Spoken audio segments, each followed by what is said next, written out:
ఇక పెద్దపల్లి జిల్లా కేంద్రంలో కల్తీ బీర్ కలకలం రేపింది. పట్టణంలోని వైన్ షాప్లో యువకులు బీర్ కొనగా అందులో చెత్త కనిపించింది. దీంతో వైన్ షాప్ యజమానిని యువకులు నిలదీశారు. గతంలో 2-3 సార్లు ఇలానే చెత్త వచ్చిందని, వారిని తిరిగి డబ్బులు ఇచ్చామంటూ కూడా షాప్ యజమాని తెలియజేశారు.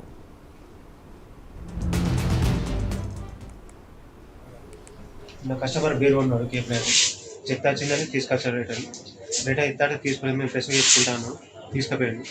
మీరు వచ్చి అడుగుతారు దాన్ని నేను సమాధానం. ఎన్ని బీర్లు తీసుకున్నాను? 4 బీర్లు తీసుకున్నాను. 4 ఇట్లలో చెత్త వచ్చిందన్నాడు కానీ ఒకటే బీర్ పట్టుకు వచ్చింది. ఒక బీర్ రిటర్న్ తీసుకుపోయి మళ్ళీ నేను ఫ్రెష్ కంప్లీట్ చేస్తాను చేసుకోమని చెప్పాను.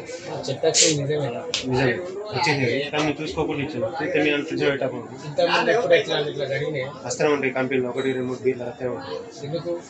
ఈ కంపెనీ నుంచి ప్రాబ్లం మన దగ్గర ఏముంది. కస్టమర్ బీర్ కొన్నాడు కేప్లేదు చెత్త వచ్చిందని తీసుకొచ్చారు. రిటర్న్ ఇస్తాడు తీసుకుని మేము ఫ్రెష్గా చేసుకుంటాను తీసుకుపోయాను. మీరు వచ్చి అడుగుతారు దాన్ని నేను సమాధానం. ఎన్ని బీర్లు తీసుకున్నాను? 4 బీర్లు తీసుకున్నాను. 4 ఇట్లలో చెత్త వచ్చిందన్నాడు కానీ ఒకటే బీర్ పట్టుకు వచ్చింది. ఒక బీర్ రిటర్న్ తీసుకుపోయి మళ్ళీ నేను ఫ్రెష్ కంప్లీట్ చేస్తాను చేసుకోమని చెప్పాను. చెత్త వచ్చింది నిజమేనా? నిజమే వచ్చింది కానీ నేను చూసుకోకుండా ఇచ్చాను. అయితే నేను ఫ్రిడ్జ్ పెట్టకుండా ఇంతకుముందు తిరుమల శ్రీవారిని మా ఇంటి బంగారం